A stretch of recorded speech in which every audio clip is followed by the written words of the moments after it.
Salam sejahtera buat kita semua. Beberapa waktu yang lalu saya ada mengulas tentang apa itu hukum perdata dan apa itu hukum acara perdata. Hukum perdata itu bisa dikatakan adalah hukum perdata material. Lalu hukum acara perdata itu bisa disebut dengan hukum perdata formil. Seperti itu, dua itu. Nah, sekarang kita ingin sedikit mengetahui, artinya bagi kalangan katakanlah praktisi yang mungkin baru terjun di bidang kepengacaraan kah itu, atau mungkin orang-orang yang ingin mengetahui seperti apa proses di peradilan perdata itu, tentu kita harus memahami ajas-ajas di dalam hukum acara perdata. Nah, di dalam ajas hukum acara perdata itu paling tidak ada 6 azas yang harus kita pahami. Sebagai seorang advokat, kita harus memahami 6 azas ini agar di dalam berjalannya persidangan itu kita tidak merasa bahwa kita seperti diabaikan atau kita seperti merasa dibuat tidak adil. Jangan sampai kita merasa bahwa hakim bertindak tidak adil kepada kita, tetapi sebaliknya juga jangan sampai kita tidak tahu ketika hakim bertindak tidak adil. Selebihnya juga jangan sampai kita tidak tahu kalau apa yang menjadi batasan-batasan atau apa yang menjadi hak dari kita itu direbut dari lawan kita atau direbut dari pengacara lawan. Kira-kira seperti itu sebetulnya tujuan kami memaparkan tentang ajas-ajas di dalam hukum acara perdata itu. Nah, yang pertama tentu kita ketahui bahwa ajas yang pertama itu adalah bahwa hakim bersifat pasif. Apa maksudnya hakim bersifat pasif? Iya, inisiatif untuk mengajukan perkara atau inisiatif untuk menggugat seseorang itu ya datangnya dari kita pribadi. Kalau misalnya saya contohkan, kalau misalnya saya membeli barang, lalu kemudian barang yang saya beli itu ternyata ada cacat tersembunyi, dari barang yang saya beli itu, dan katakanlah cacatnya itu mengakibatkan saya tidak bisa mempergunakan atau memakai barang itu kan kerugian di pihak saya. Tapi kalau saya tidak bertindak, saya tidak mengajukan tuntutan, ya hakim di pengadilan tidak tahu. Hakim di pengadilan itu tidak mengerti apakah kita punya permasalahan atau tidak. Nah, itu mungkin maksudnya hakim itu bersifat pasif. Jadi adanya perkara, adanya permasalahan yang akan digelar di pengadilan itu adalah karena adanya inisiatif dari kita sebagai katakanlah pihak yang merasa dirugikan. Itu yang disebut dengan azas hakim itu bersifat pasif. Lalu yang kedua, persidangannya terbuka. Azasnya itu ya, sidang dalam perkara perdata itu persidangannya terbuka. Terkecuali ada satu hal, ada satu memang yang persidangannya tertutup, yaitu perkara perceraian. Dua. Satu lagi perkara asusila. Ya. Jadi kalau perkara perceraian itu sidangnya tertutup. Lalu yang kedua, kalau perkara asusila. Nah, di dua jenis perkara ini persidangannya itu harus tertutup. Dalam artian pengunjung atau masyarakat umum itu tidak boleh ikut menghadiri persidangan. Jadi jelas ya bahwa di dalam persidangan perdata itu pada dasarnya persidangannya terbuka, terkecuali dalam dua perkara perdata itu persidangannya tertutup. Apa itu? Yang pertama adalah sidang perceraian. Sidangnya ini tertutup. Lalu yang kedua, sidang perkara asusila. Ini pun sidangnya tertutup. Tetapi nanti di dalam pembacaan putusan kembali lagi harus terbuka. Jadi hakim itu harus membuka persidangan itu ketika membacakan putusan untuk dua jenis perkara yang saya sebutkan tadi harus dinyatakan terbuka untuk umum, dan memang umum juga harus diizinkan untuk menyaksikan persidangan itu. Itu dua hal yang harus dipahami kita praktisi. Lalu azas yang ketiga adalah azas mendengarkan kedua belah pihak. Biasa ini disebut dengan istilah audi et alteram partem. Ya, audi et alteram partem. Apa maksudnya? Mendengar kedua belah pihak. Jadi di dalam perkara perdata itu kita selalu berhadapan dengan yang namanya penggugat dan tergugat. Ya, penggugat dan tergugat selalu itu kita hadapi. Nah, hakim harus memahami dan harus mematuhi asas ini. Jadi misalnya kalau pada katakanlah di tahap acara pembuktian, biasanya kesempatan diberikan kepada penggugat untuk membuktikan apa-apa yang didalilkannya, apa-apa yang menjadi dasar gugatannya itu harus dibuktikan, dan itu harus diberikan kesempatan pertamanya kepada penggugat. Setelah nanti penggugat selesai mengajukan alat-alat buktinya yang tujuannya untuk memperkuat gugatannya itu, lalu nanti kemudian diperiksa saksi-saksi dari penggugat. Nah, setelah diperiksa saksi-saksi dan bukti-bukti dari penggugat, maka kemudian hakim harus memberikan kesempatan kepada tergugat. Jadi itu urutannya, ya, urutan dan aturan mainnya kira-kira seperti itu. Diberikan kesempatan kepada tergugat atau kepada pengacaranya untuk juga menghadirkan bukti-bukti surat. Setelah itu nanti menghadirkan bukti-bukti saksi yang tentu tujuannya adalah untuk membantah atau untuk mengcounter apa-apa yang menjadi alasan dari penggugat tadi. Saya harap sampai di situ jelas.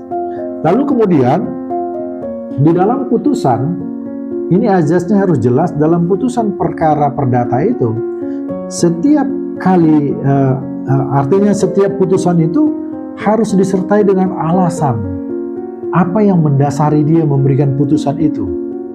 Tentu dia harus buat pertimbangan-pertimbangan, ya, dia harus buat pertimbangan-pertimbangan apa yang membuat dia mengarah atau membuat satu kesimpulan bahwa dia akhirnya mengambil keputusan misalnya untuk menolak gugatan.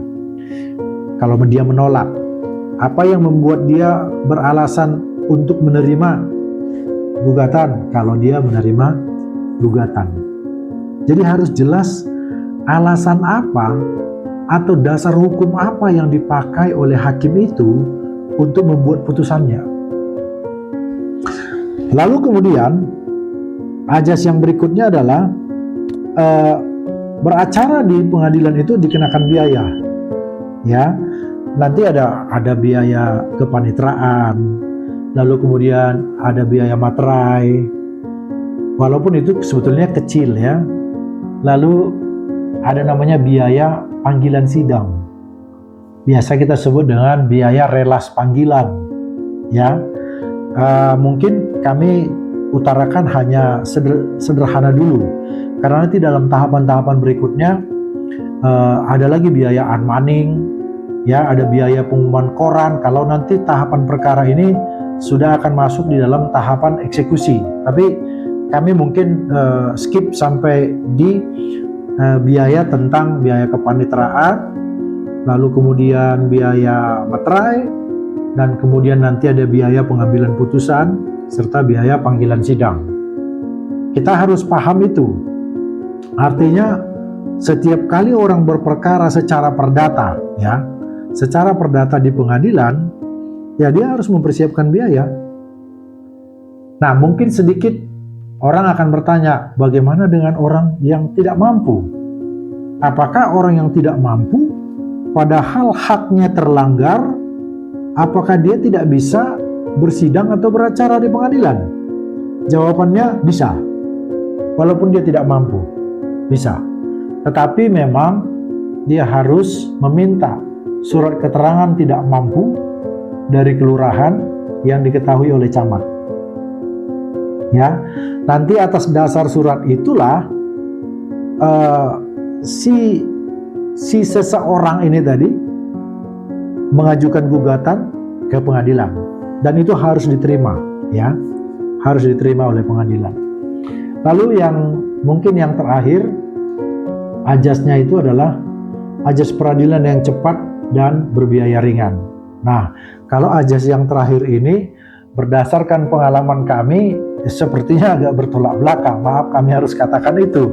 Karena kalaupun dikatakan ajas peradilannya sederhana, cepat, dan berbiaya ringan, kami berpuluh tahun berpraktek di pengadilan khususnya untuk menangani kasus perdata, ya tidak seperti ini. Maaf, kami harus katakan itu. Walaupun ini ajasnya harus cepat, sederhana, dan berbiaya ringan. Kenapa kami katakan seperti itu? Tentu kami tidak sembarangan menyampaikan ini. Kalau dikatakan cepat, perkara perdata di pengadilan negeri itu, bahkan kami sekarang ini sedang menangani satu perkara yang sudah berjalan 15 tahun. Perkara perdata.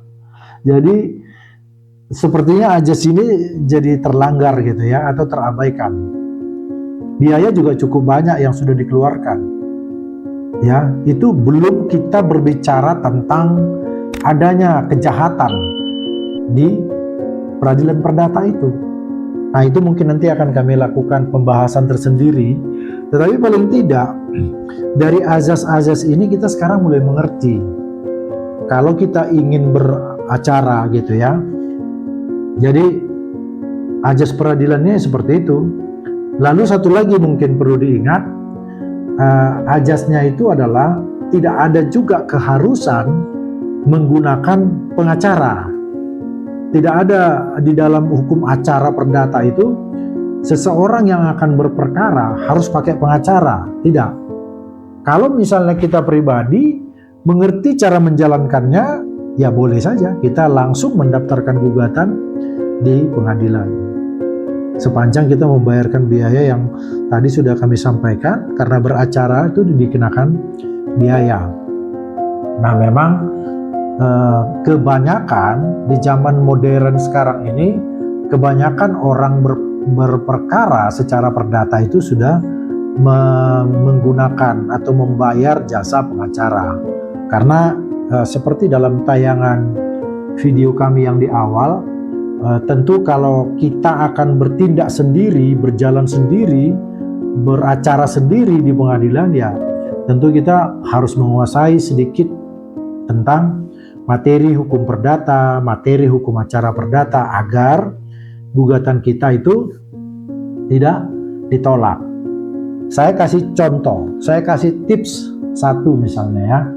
Kalau kita tidak mengerti cara menggugat, tidak mengerti hukum acara, itu gugatannya nanti bisa tidak dapat diterima judulnya, atau NO. Misalnya begini, ketika kita menggugat sebidang tanah yang menurut kita tanah itu dikuasai oleh seseorang. Nah, di sana kita harus mengetahui ukuran tanah itu berapa kali berapa. Itu harus dicantumkan. Itu hukum acara perdata itu mengatur seperti itu. Harus kita cantumkan ukuran tanah kita itu berapa kali berapa. Misalnya lebarnya 20, panjangnya ke belakang 40, kita harus sebutkan 20 meter kali 40 meter. Itu dari sisi ukuran. Lalu kemudian kita harus sebutkan batas-batas. Misalnya di utara, selatan, barat, timur itu berbatasan dengan apa, dengan siapa. Ya, lalu kemudian tadi ukuran sekaligus dengan luas ya. Dan sekarang kita harus tahu batas-batas. Nah, ada lagi sebetulnya nanti kita harus tahu letak tanah itu di mana. Jangan sampai kita tidak tahu letak tanahnya di mana. Karena kami pernah menangani perkara, sebidang tanah itu sudah lama nggak dilihat, nggak dikunjungi oleh si pemilik. Nah, ternyata di atas tanahnya telah berdiri bangunan. Lalu dia bingung, batas-batas tanahnya mana sekarang? Nah, itu yang harus diingat oleh penggugat. Paling tidak 3 hal itu bicara tentang gugatan tentang tanah. Nah, itu yang kami sebut tadi. Ini hal-hal teknis seperti ini tidak selamanya bisa dimengerti oleh masyarakat awam, yang biasanya ini bisa dimengerti oleh kita-kita yang sudah berpraktek. Nah, itu sedikit masukan-masukan yang bisa kami sampaikan tentang ajas-ajas dalam hukum acara perdata, dengan tujuan tadi adalah kalau kita sebagai seorang praktisi yang baru terjun, katakanlah yang pemula, kita harus tahu ini supaya kita tidak dizolimi di dalam beracara, gitu ya, dan supaya kita juga tidak menabrak ketentuan-ketentuan ini ketika kita beracara. Itu sedikit paparan dari kami, semoga bermanfaat.